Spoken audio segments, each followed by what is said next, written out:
Les émigrants de Winfried et George Sebald comportent 4 récits. Vous en avez choisi 2. Pourquoi ces 2-là? Comment ces 2 textes entrent-ils en résonance? Ce sont ceux qui m'ont le plus touché, sans doute parce qu'ils sont les plus emblématiques de l'intuition créative de Sebald.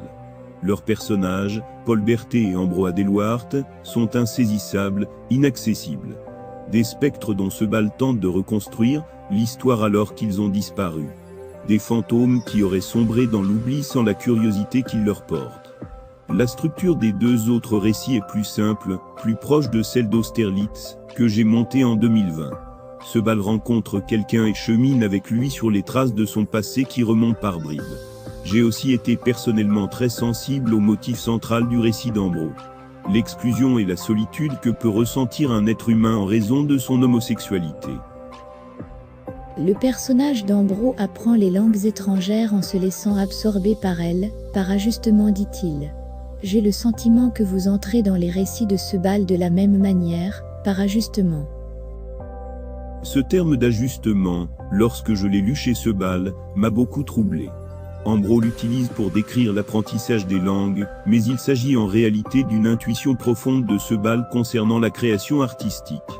L'ajustement désigne un chemin à la fois simple et mystérieux, pour accéder à la vérité que nous cherchons. Je suis fasciné par la manière d'écrire de Sebald. L'empathie qu'il nous fait éprouver, pour ses personnages passe par ses silences plus que par le récit, qui nous parvient par le filtre de narrateurs successifs. Il dessine les personnages à la manière des peintres chinois, qui laissent le centre vide. Mais il est impossible de porter Sebald au théâtre en procédant comme lui. Je dois habiller ces silences, les transformer par le biais de mon imaginaire, pour que des actrices et des acteurs puissent en saisir, et les faire exister sur scène. L'acteur ou l'actrice doit parler, penser, sentir, tout ce qui ne se dit pas, tout ce qui n'existe que dans les silences de Sebald. Je dois donc trouver, avec eux, une voie pour combler ce vide non par des pensées toutes faites, ou des impressions préexistantes, mais par ces petits mystères qui font l'existence, lorsqu'on inspire de l'air, entend un son, lorsqu'on fait un geste sans bien savoir pourquoi.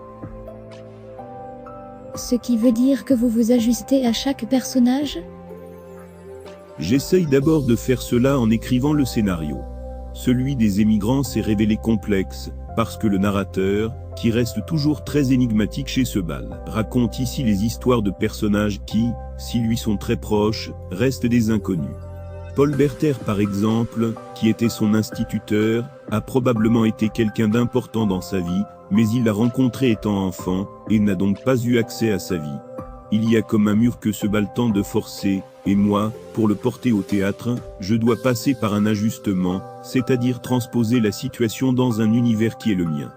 En ranimant par exemple mon admiration pour mon propre instituteur. Afin de comprendre de quoi est fait ce mur, et construire des réalités, que Sebald ne fait qu'effleurer. Sebald est obsédé par le silence qui a recouvert la Shoah, lorsqu'il était enfant.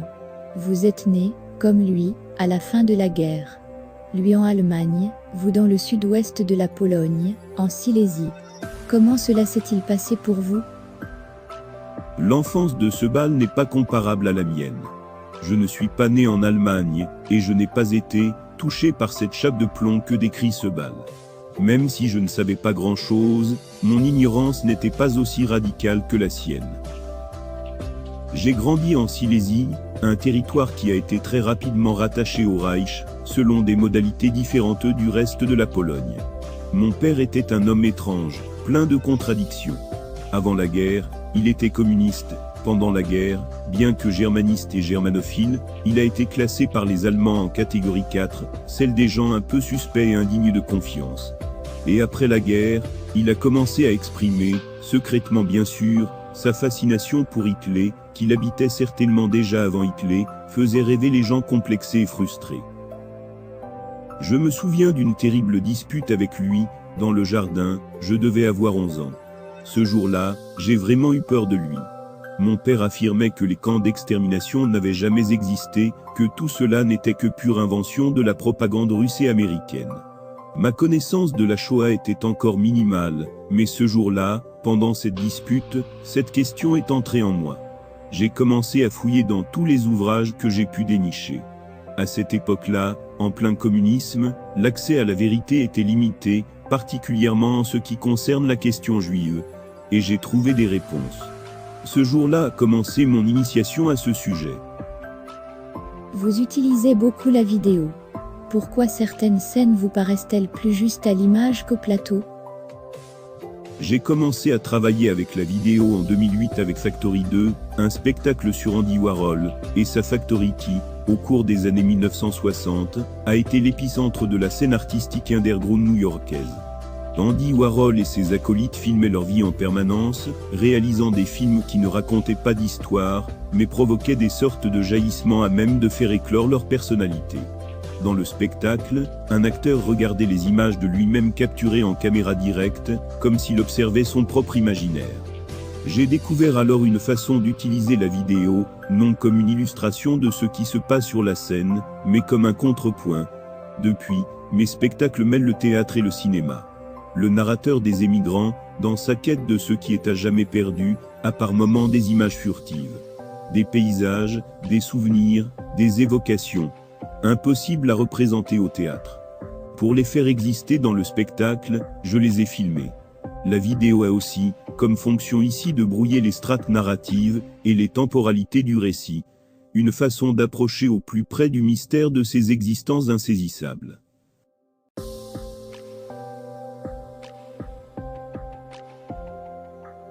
Les silences de l'écrivain ouinfriais Georges Sebald font écho aux obsessions du metteur en scène Christian Lupa. Tous deux tournent autour de ce qui sans cesse s'échappe, ce qui ne peut se saisir, cette part de mystère, qui ne peut se dire, mais dont ils cherchent la voix. Tous deux fouillent les silences qu'ils laissent affleurer sans pour autant les déflorer.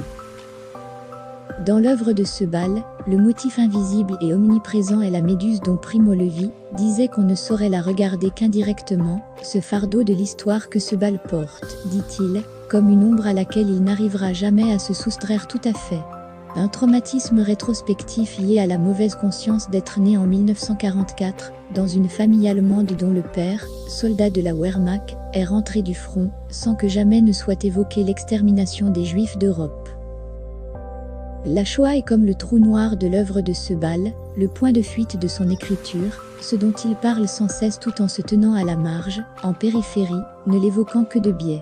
Pour dire l'oubli et l'amnésie, la conspiration du silence, il raconte des vies marquées par l'errance et l'exil, celles de survivants hantés par les disparus.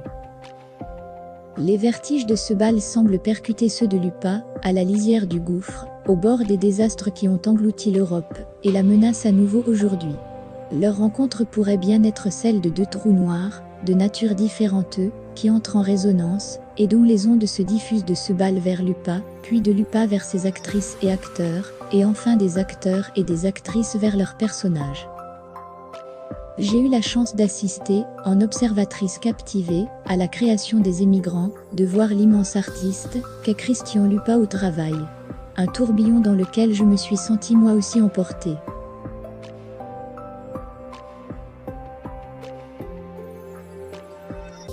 Pendant cette période de répétition qui dure 3 mois, Christian Lupa est en mouvement perpétuel, comme habité par un dibouk, il aime cette figure kabbalistique d'un esprit qui pénètre l'âme, traversé par le texte dont il exhume les coins les plus obscurs, et en dessine les zones d'ombre. Christian Lupa crée au présent, à vue et en direct, devant nous, dans l'effervescence d'une pensée et d'un imaginaire jamais en repos, dans un état de conscience proche du rêve éveillé, tel un alchimiste occupé à son grand œuvre. Car c'est bien de cela qu'il s'agit, de transmutation de la matière, celle du texte qu'il faut infiltrer jusqu'au noyau central, jusqu'à épuisement de son pouvoir d'évocation. Lupa déploie des images qui sont autant d'incantations sensibles de l'invisible, des images qui viennent amplifier le texte de Sebald, en élargir la voilure, pour que s'y engouffre le souffle du théâtre, dont il infuse ses actrices et acteurs.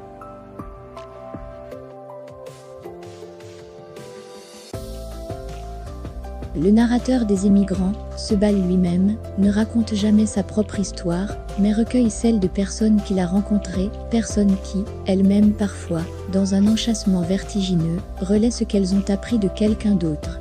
En écrivant, Sebald s'efface, pour mettre en avant les récits de ses narrateurs, à qui il cède la parole. Lupa parle longuement de cette posture singulière de l'écrivain en retrait. il dit. Les personnages entrent en ce bal, et vivent alors une vie indépendante, à la manière de génies sortis de son cerveau. Il dit. Ce bal est aspiré par les histoires qu'il recueille, dans lesquelles il vit par procuration, sans lui ses récits seraient restés dans le noir, se seraient perdus avec les êtres dont il retrace les vies dévastées. Comme ce bal, Lupa s'empare d'un récit, le porte puis le transporte au théâtre, un autre récit surgit alors, sur la scène cette fois.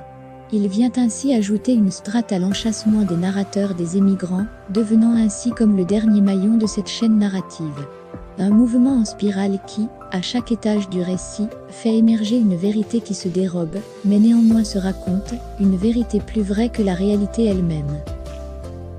C'est cela notre spectacle, dit Lupa, le chemin vers cette vérité, un chemin au bout duquel les protagonistes seront comme ressuscités.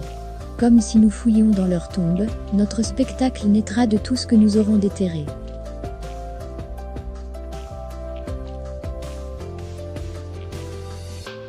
Paul Berter est le seul personnage des émigrants à ne pas s'être exilé, Ambro Adelwart le seul à ne pas être juif.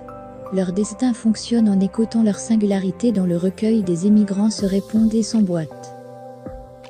Radié de l'enseignement en 1936 à cause d'un grand-père juif, Paul quitte l'Allemagne, mais, de façon incompréhensible, y revient en 1939. Engagé dans l'armée de Hitler, il combat alors avec ceux qui exterminent les siens. Ambro émigre aux États-Unis dans les années 1910 et devient le majordome, le compagnon de voyage et l'amant de Cosmo Solomon, fils d'une famille juive de Long Island. En n'émigrant pas, Paul vit la tragédie d'un exil intérieur, tandis qu'Ambro exprime en creux, comme par métonymie du fait de sa proximité avec la famille Solomon, la tragédie du peuple juif. Chacun renvoie à sa manière aux obsessions de ce bal. Ambro évoque le juif imaginaire, que ce bal porte en lui, et à partir duquel, affirme Lupa, il écrit. Paul Berter partage avec l'auteur, la même obsession muette de la Shoah dont il ne se pardonne pas de n'avoir rien vu, et son histoire, à bien des égards, fonctionne comme une mise en abîme du trou noir, qui entoure l'œuvre de ce bal. De ces récits, le metteur en scène va ressusciter les fantômes, ceux de Paul et Ambro, mais aussi celui plus enfoui d'Hélène, une jeune femme juive autrichienne que Paul a rencontrée, et sans doute aimée, en 1935. Une phrase, une seule, scelle son destin. Il ne faisait guère de doute que Hélène avait été déportée avec sa mère, dans un de ces trains spéciaux, qui pour la plupart partaient de Vienne avant la pointe du jour, sans doute vers Theresienstadt, dans un premier temps. Une phrase, ou plutôt une faille, qui aspire l'ensemble du texte. La marque visible et aveuglante du trou noir, qui obnubile autant Paul que ce bal. Une phrase en forme d'écho muet du suicide de Paul. Une déflagration sourde du sens, qui se répercute parmi tous les émigrants. Hélène est un personnage sans parole, insaisissable, présente sur quelques photos qui ponctuent le récit, mais cachée dans les plis du texte, un personnage dont ce bal ne sait que ce qu'il en a entendu dire, c'est-à-dire presque rien. Une étoile filant que Lupa attrape au vol, pour que le théâtre advienne en donnant corps et voix au silence du texte, et confie à la comédienne Mélodie Richard, le soin de l'incarner. Tu es une actrice face à un personnage auquel on n'a presque aucun accès, ce personnage est ta création.